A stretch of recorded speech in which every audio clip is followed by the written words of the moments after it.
Takis is a hero that we've experimented with a bit before. Mm. We played it in scrims, and we also tried it once in DAC.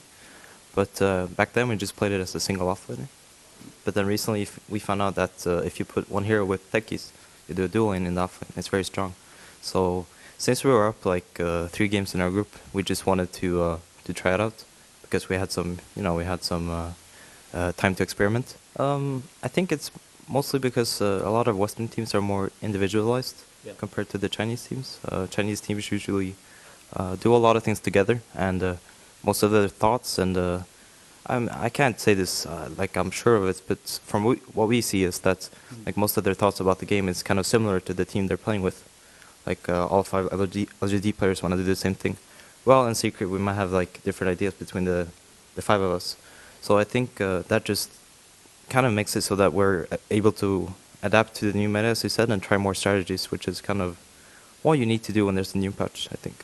As you said, I think it's...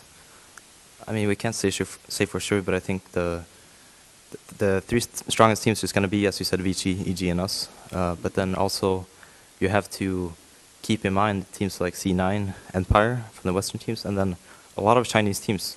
While they might have not adapted to the patch right now, they can still be like a serious issue for us when we come to TI and they, figure out what they want to do. Because that's pretty much what happened with Newbie last year. Yeah. Going into the tournament, they weren't looking that good. In the group stage, they weren't looking that good. But then they figured out what they wanted to do in the game, and they just beat everyone.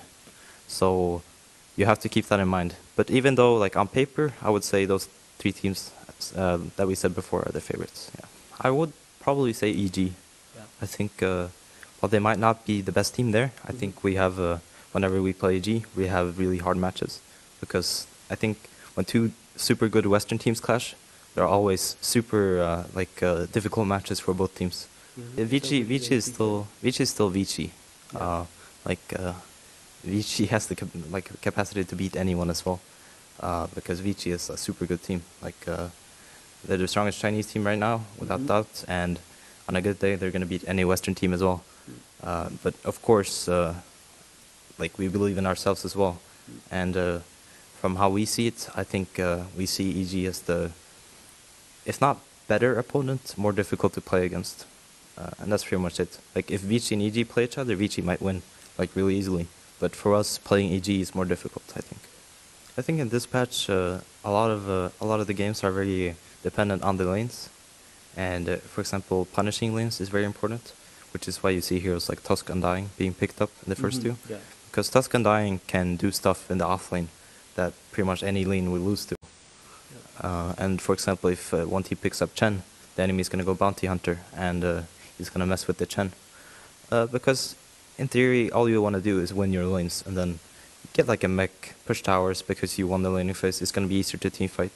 So I think pretty much what it all comes down to is laning right now. So heroes that are strong laners are going to be picked the most. We're still figuring out where we're going to go for our TFI bootcamp.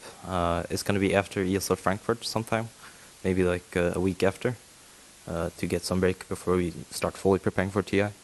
I think it looks like we're probably going to go to America, to the West Coast, because we know a lot of other good teams are going there. And then we're going to be able to practice with EG, for example, because they're staying as well. And then I think C9 is coming, maybe Empire.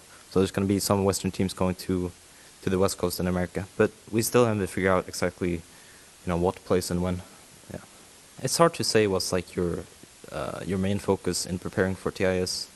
It all comes down to team.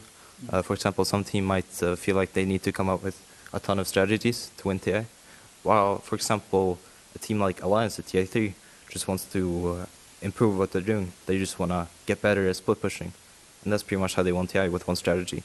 So it comes down to what you want to do as a team. Either you come up with like a lot of pocket strats, or you just improve your game on all fronts.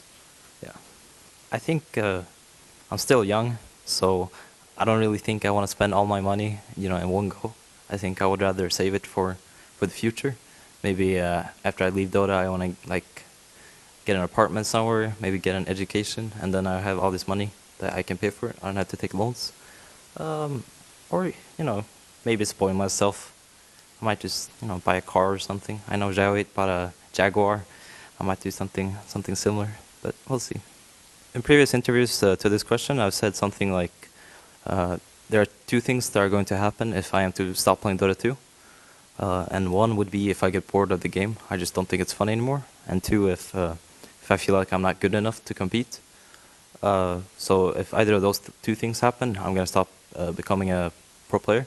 But it's kind of hard to say in time, because those things you can't really predict. And as for after, I probably want to go into some higher education.